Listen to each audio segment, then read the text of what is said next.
Thank you again for joining us today. My name is Noemi Razo. I'm the Clinical Applications Specialist at Millar. Today's webinar will provide attendees with an overview on the MicroCath, Millar's clinical pressure catheter, and provide insight into applications where the MicroCath's high-fidelity pressure signal provides deeper insight into the cardiovascular function. A bit of housekeeping before we begin. All audio from the attendees will be muted during the presentation. There will be a question and answer session at the end of the webinar. Feel free to send us your questions as the webinar progresses. You can do that by typing your questions in the questions panel on the GoToWebinar toolbar. You may need to expand the questions panel by selecting the plus sign. When prompted to participate in polls, submit your answer in the polls menu.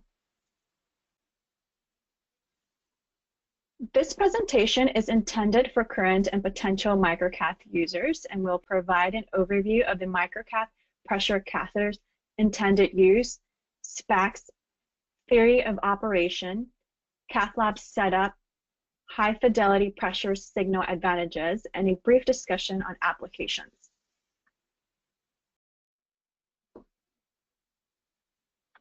Before we proceed, I will open the first poll of the webinar to gain an idea of attendee experience with the Millar MicroCath. Our poll question is, what is your experience with the MicroCath pressure catheter? And I'll go ahead and open up the poll now.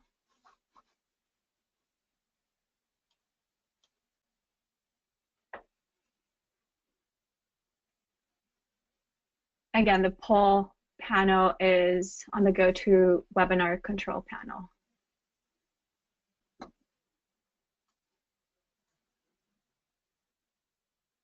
Okay, so the results from the poll. What is your experience with the MicroCath pressure catheter? And it seems like it's kind of a split between people who have a general understanding of the MicroCath through publications and maybe have used the MicroCath previously. So moving on to the FDA intended use, the MicroCath delivers true high-fidelity pressure data for deeper insight into the cardiovascular function. Although primarily known for its use in cardiovascular application, Millar has recently expanded the MicroCath indication for use to include measurements of intracompartmental and airway pressures in the human body. It is FDA approved for short-term, less than 24 hours, single use. The MicroCath's distal end contains a 3.5 French sensor case containing a side-mounted MEMS sensor. The catheter's lead is a 2.3 French from the sensor's case to the strain relief and is 120 centimeters in length. To deliver the MicroCath into the cardiovascular system in interventional procedures, the catheter will require support via guide catheter containing an inner diameter equal or greater than 0.049 inches. In most cases, a 5 French multi-purpose catheter will work for access into the right or left ventricle. The MicroCath can be delivered through the lumen of a 15 to 16 gauge needle to measure the intracompartmental tissue pressures.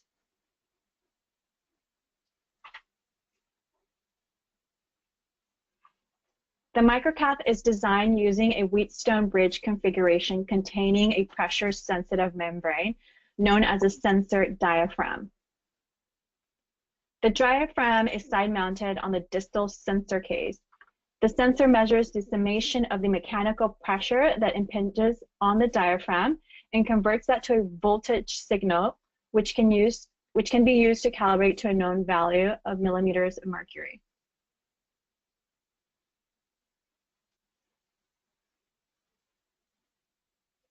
A typical cath lab MicroCath setup includes the use of a Millar TC510 control unit and cable accessories. It's important to note that the interface cable between the TC510 control unit and cath lab monitor will vary between manufacturers. The TC510 control unit allows for a seamless interface to the cath lab's monitoring system. It also enables users to calibrate and zero balance the catheter signal after connection. The MicroCath sensor does not require a pre-soak, therefore the setup and calibration can be performed within minutes.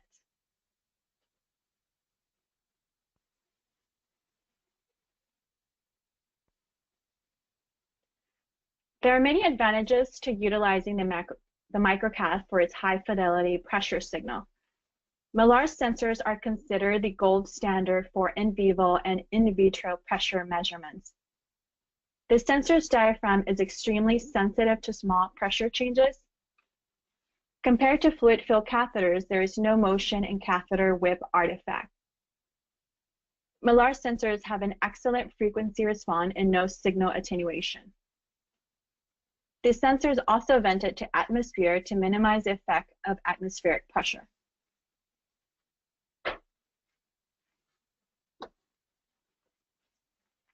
We've discussed a few advantages of the MicroCath high-fidelity signal.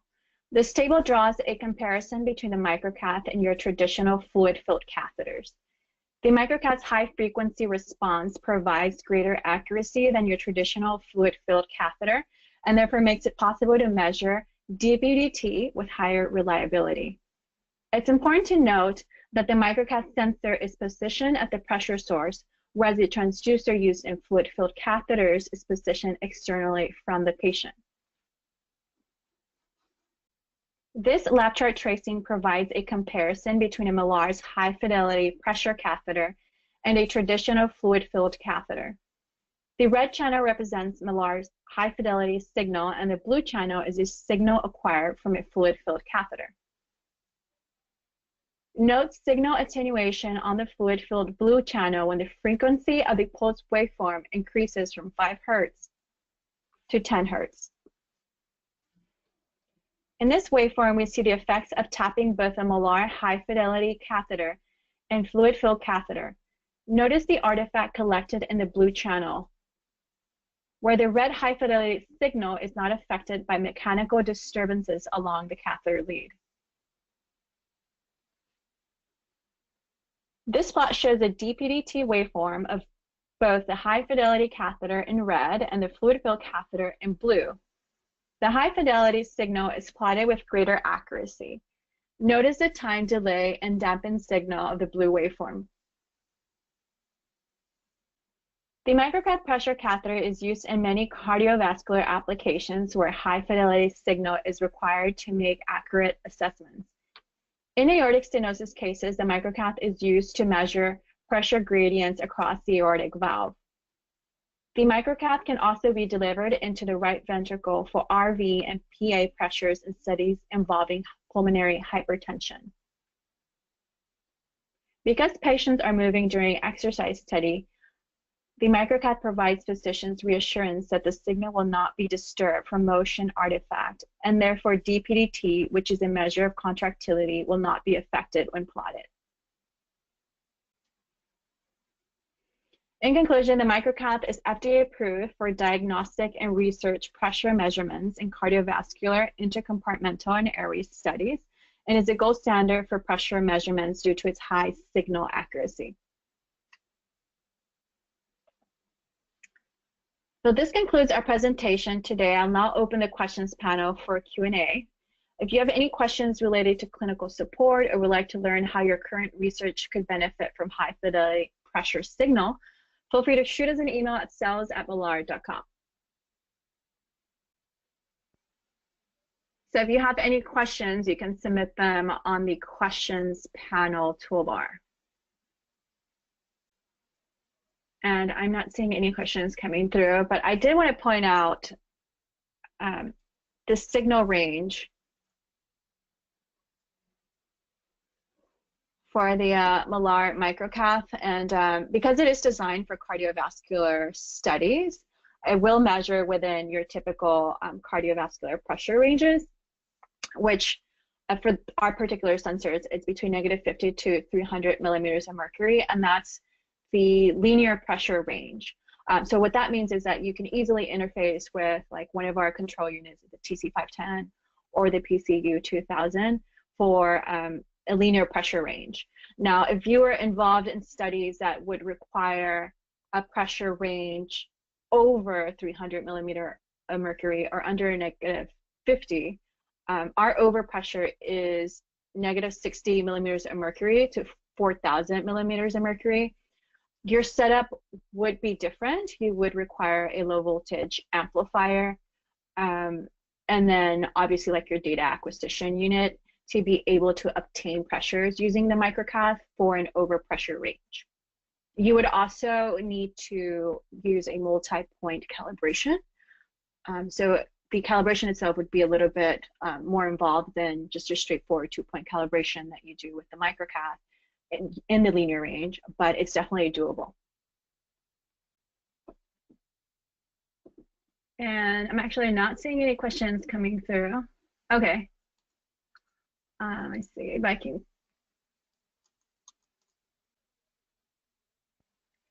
So I did get one question from Michael Mancuso. Thanks, Michael, for typing in your questions. And his question is, what is the range of filtration needed on the bridge circuit? So most of the filtration is done, and I guess this is, if you're doing clinical cases, the TC510 would interface to your Cath Lab's clinical monitoring system. So it would run through the filtration or the software filter on the clinical monitor end. If you were using, let's say, we're partnered with 80 Instruments, so if you were using LabChart, you could run like a 50 hertz low pass filter to filter some of the noise out. Also, our PCU 2000 has a built-in filter as well that helps out filter out noise. But most of the filtering would be done through your software. I'll give it one more minute to see if anyone else decides to ask a question and before we end the webinar. Okay, so it doesn't seem like we're getting any more questions. Thank you all for joining the webinar today. I apologize for all of the technical issues. There will be a survey at the end of the presentation when you guys close out. Please feel free to add any comments with regards to any content you'd like to see in the future regarding the microcath or any comments about this presentation.